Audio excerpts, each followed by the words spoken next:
Nice try by the Packers. I watched that game. They were able to move the ball really well. Rodgers went over 300 yards. They avoided penalties. They were able to run the ball reasonably well. They didn't really protect Aaron Rodgers, but he was able to overcome that. They tried their best, but their best was not good enough. And they took him to OT, so big respect to Green Bay. They're right in the playoff hunt. I mean, I think they're being a little overlooked right now. And, well, they gave it all they had. Offensively, Rodgers had the pick in the end zone that was stupid.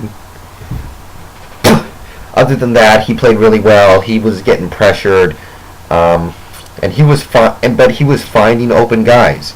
Driver had a big game. Jennings had a couple of big plays. They were making great yards after the catch. He was just finding ways to move the ball, but Green Bay couldn't actually generate points out of it. Their defense wasn't able to force any turnovers to give the Packers short field position. They weren't. Their big plays weren't able to end up in the end zone. They kept getting tackled like in the red zone, and then it would become a field goal. And that killed them in the long run because they almost had 400 yards, and it only turned into 16 points. The turnovers didn't help that. The efficiency didn't help that. Just a lot of things. Oh, and credit to Ryan Grant because he actually had probably the best game of the season for him, all things considered. So, good effort by Green Bay. They got nothing to be ashamed of, but was not good enough. Titans win the game, 8-0. Chris Johnson, another big game. They weren't able to run the ball very well early, but they stuck with it, and eventually it paid off for them. Chris Johnson getting it done through the air as well, catching some passes. Collins, very safe. He didn't turn it over. There were a couple of times when he threw balls that should have been picked off, and he was lucky they weren't.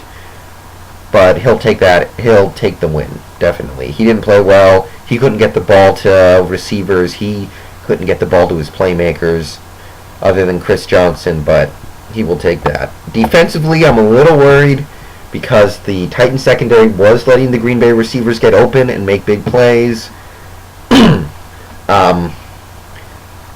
But on the whole, they got good pressure. They came up big when they needed it. They came up with the big turnovers. And sometimes that's all you need.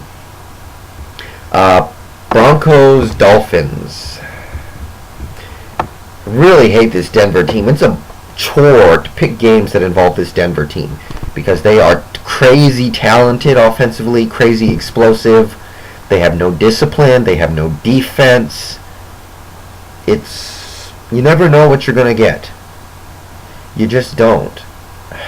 On this day, Cutler struggled. I don't know if the finger was still bothering him. I don't know if he just had a bad day. I don't know. They could not run the ball at all. You should look up these stats. You'll get a kick out of it, I guarantee you. I mean, not only could they not run the ball, they pretty much gave up on it because Pittman and Hall ended up getting serious injuries, and they just gave up. Peyton Hillis, fullback, 116 receiving yards. I guess it's the latest fad in the NFL to throw the ball to your fullback. That's the best thing I got. There was an iffy pass interference call on a Brandon Marshall 80-yard touchdown that would have changed everything. I saw the play. I understand why they called it. That could have gone either way. I can't say it was the wrong call. I can't say I blame the Denver fans for being a little upset about that. It's one of those things. So, Denver, Cutler had another prolific passing game. He threw for over 300 yards. He had a couple touchdowns. Eddie Royal had a nice game. Peyton Hillis, as I already said, was making plays. It just... Well, turnovers, no efficiency. Where was Brandon Marshall? He's one of the elite receivers in the NFL. He's got to prove it. He's got to prove it by going out there and dominating week in, week out. And the Broncos defense lost DJ Williams for at least a month, probably more. And if there was anything good about that defense, it was DJ frickin' Williams. So, ouch. Ouch. It's going to get worse in Denver before it gets better. The only good thing about that defense right now is the pass rush, because they can get a pass rush. They got a lot of people out there who know how to get to the quarterback. That's all the good things I can say about them. And that makes them difficult to pick against these mediocre teams. Miami, in this divisional hunt, man. Pennington, not his best game. He played well, not great. But you can see how he completely changes that team. I mean, hitting Greg Camarillo for a lot. He had 11 catches on this day. He looked like a Wes Welker clone out there on that day. Every week it's somebody new. Last week it was Ted Ginn. He's been using Anthony Fasano, Ronnie Brown, Ricky Williams. He's whoever is open, he's getting the ball to, and it's working really well for Miami. They couldn't even really run the ball that well. Ronnie Brown, other than the New England game, has been a little iffy running the ball this year. So this is Pennington's show, and I gotta applaud him. He's having a great season. He can make the Pro Bowl.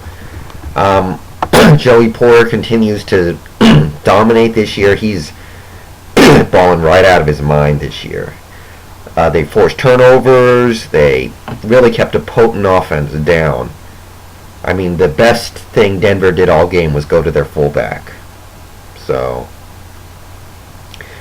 I don't know who I like to win that AFC East, but it's going to be fun. As for the AFC West, well, Denver might get a home playoff game, and they suck. And their fans can readily admit to that. They are bad, and they could still get a home playoff game. Sometimes that's the way the cookie crumbles. Cowboys-Giants. I did not get coverage of this game. That made me angry because I wanted coverage of this game. I guess I didn't miss that much, but this was one of my most anticipated games of the year. As it turned out, they didn't live up to that billing. Not too surprising. Let's see, the Giants. Fantastic job running the ball. Jacobs, Ward, Bradshaw, just everybody coming together. It's all about the offensive line just doing a fantastic job run blocking. That's the story of this Giants team. It was pretty much last year along with the defensive line. This year it's the same thing because, Eli really, he did some good things. He had 3 touchdown passes. He completed most of his passes, but he was doing everything he could to keep Dallas in the game at some points. He had a couple fumbles. He had the pick 6, which wasn't his fault, but still. I mean, if Dallas was ever going to get back in this game, it was because of Eli Manning. So it was the running. I mean, the running game just completely destroyed Dallas. They were breaking off long runs. They were being productive run after run. Because none of the Giants receivers really stepped up. Plexico Burress was their leading receiver with 3 catches for 34 yards. So the running game, it was on them, and they dominated. Defensively, it's 4 aces all over again. You remember me maybe talking about 4 aces last year. It's back. They lost Rahan. They lost O.C. Umenora. They don't care. They're going 4 aces with Tuck, with Kiwanuka, with Fred Robbins, with Danny Tollefson, and they're even rotating guys like Barry Cofield in there. They're making it work. Ronaldo Wynn, Jay Alford, whoever they have to put back there, it's working. Getting pressure on the quarterback, forcing bad throws, getting turnovers all over the place, making the other offense just look hopeless. It's fun to watch. I'm not going to lie. Dallas, pretty much what you expect.